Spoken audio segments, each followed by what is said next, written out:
Hey everybody, it is Nathan and Jess Selove with yet another episode of You Might Be Autistic If.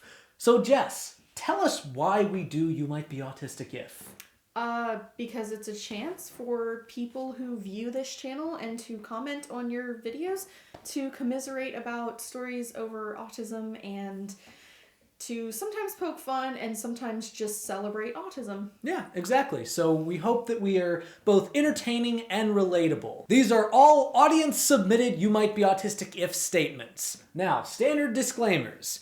Just because you can relate to some of these doesn't mean that you are autistic, and just because you can't doesn't mean that you aren't. You met one autistic? You met one autistic. We got it. We always mess that up. So seamless. Or you always mess that up. I don't mess it up, I make it better.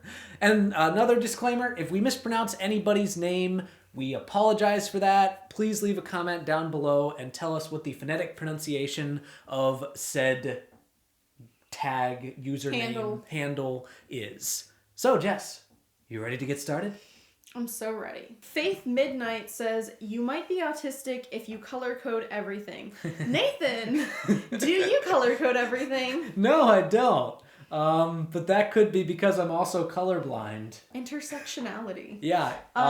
Yeah, sometimes I wonder if, like, my sense of fashion, or as a lot of people would call it, lack thereof, is based on the fact that I'm autistic and thus don't care about social norms, or the fact that I'm colorblind and don't really understand how people can be like, oh my god, those colors clash with each other because it's this color and it's this color. I mean, they're all colors. Doesn't make sense to me. For me, color is important. I don't know that I color code everything, but I do have weird organizational systems that make a lot of sense to me and must be strictly enforced. Yeah. But colors in general are really important to me because I get quite overwhelmed by vibrant colors. I like red in very small amounts, and if I go into a house and a whole wall is painted red, it will really upset me, and I will try to find some way not to feel like the wall is looming over me and trying to get me. All right, this next one is from Lido Watts. That's W-A-T-T-S, so I'm assuming that's the unit of electricity, so this person must be very shocking. What are you talking about? You might be autistic if when miraculously I'm at a house party, I'm ready to leave, but I can't because I don't know the etiquette of how to properly exit, so it basically takes about 90 minutes to excruciatingly navigate my way to the door. I got a phrase for you. It's called an Irish exit. It's where you just leave and then you send a text later and say, I had so much fun. You looked like you were busy, so I didn't want to bother you. But love you, hugs, kisses, etc. Yeah. Jess and I actually often have a code with each other whenever we're at a party and one of us needs to leave. I'm not going to tell you that code because I know that some of our... one of us? We know which one it is. No, both of us do. Well... Both of us. I sometimes have trouble at parties, although usually you're the one that uses the code. I'm not going to tell you what it is because we probably have some friends that watch this channel whose parties we've been at. But yeah, it's basically like a, hey, you know, I'm ready to go. Can we find ways to wrap up this conversation? That's one thing that's helped with us if you have another person that you're at the party with. If we can't lean in and whisper, okay, I'm done. Yeah. Figure a way out of this.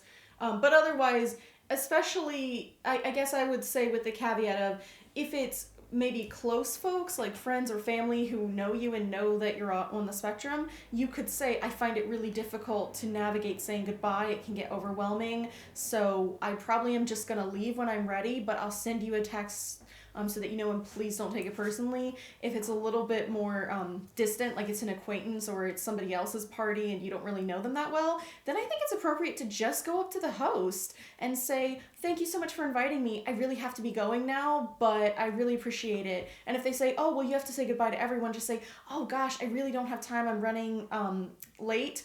And what you're running late to is actually to get out of there, but you don't have to tell them that part. Yeah, not technically a lie. Rotful commented, you might be autistic if you watch these videos like a hawk on the off chance that one of your you might be autistic entries is included. Rotful, guess what? Welcome. You've joined. Have we heard from Rotful before? I feel like that does sound kind of familiar. I don't know. Also, for people who might not be aware, YouTube algorithm eats comments because it hasn't been doing that as much recently. Yeah. And also keep in mind, a lot of people submit these, so we have a huge backlog. The ones that we're reading are actually from July.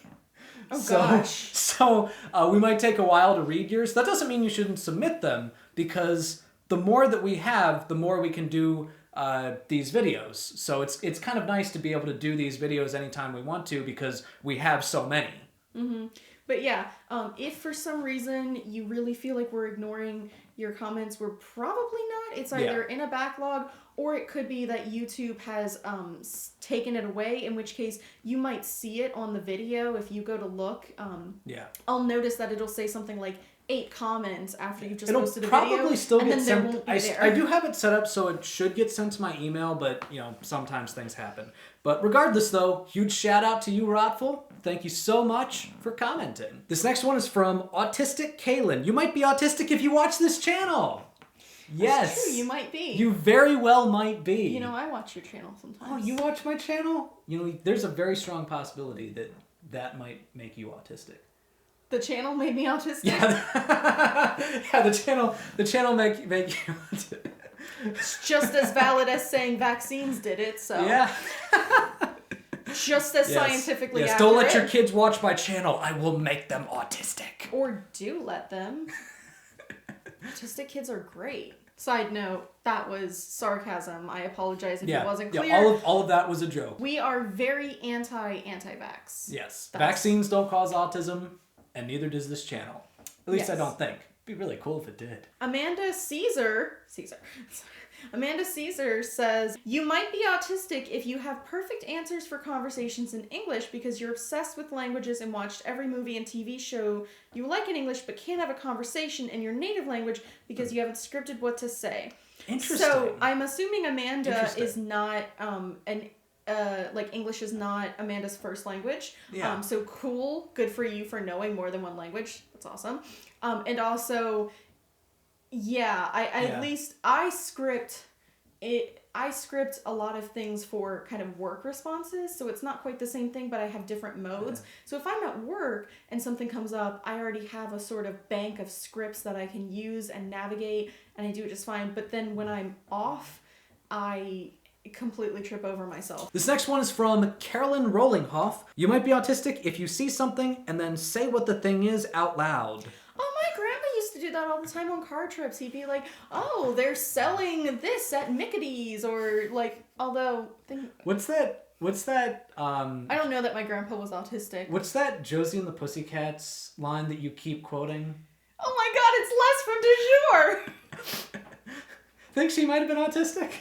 I love Josie and the Pussycats. If you get a chance to watch Josie and the Pussycats, you should. Every time.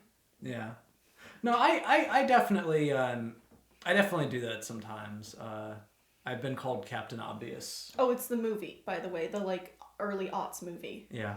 And it's full of early aughts fashion, so you're welcome. Everybody's pants stops at their kneecaps. I wouldn't say that it's a good movie, but it's an entertaining movie. Azzy, you should know who you are, because you told us we could shorten it to Azzy. Yes. I have no idea how to say that otherwise. Said, you might be autistic if the sound of a plastic scrubber against metal is bad enough to make you barf into the sink you just cleaned. I don't get nauseated from sounds. However, I think you do a little bit. I don't get nauseous, but it's like my skin is trying to peel into itself. Oh yeah, I get that.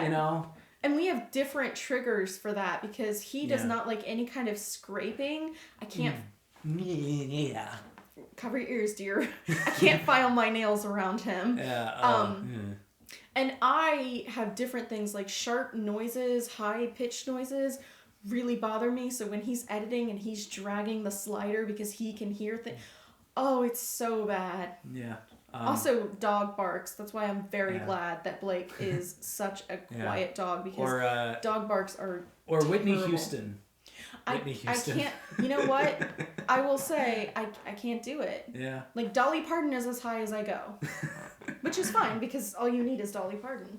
Well, that is all of the ones that we have time for today. Thank you so much for watching, and thank you so much for all of you that submitted You Might Be Autistic If statements. If you have your own You Might Be Autistic If statements that you want to submit, then please do. In the meantime, that is today's video. Thank you so much for watching. If you liked this episode, please give it a like, a share, and if you haven't already, subscribe to the channel. Check out some of my other stuff. And if you want to support the channel in other ways, support me on Patreon. And you will see both of us. Yes. In the next one. Because it's a two-parter.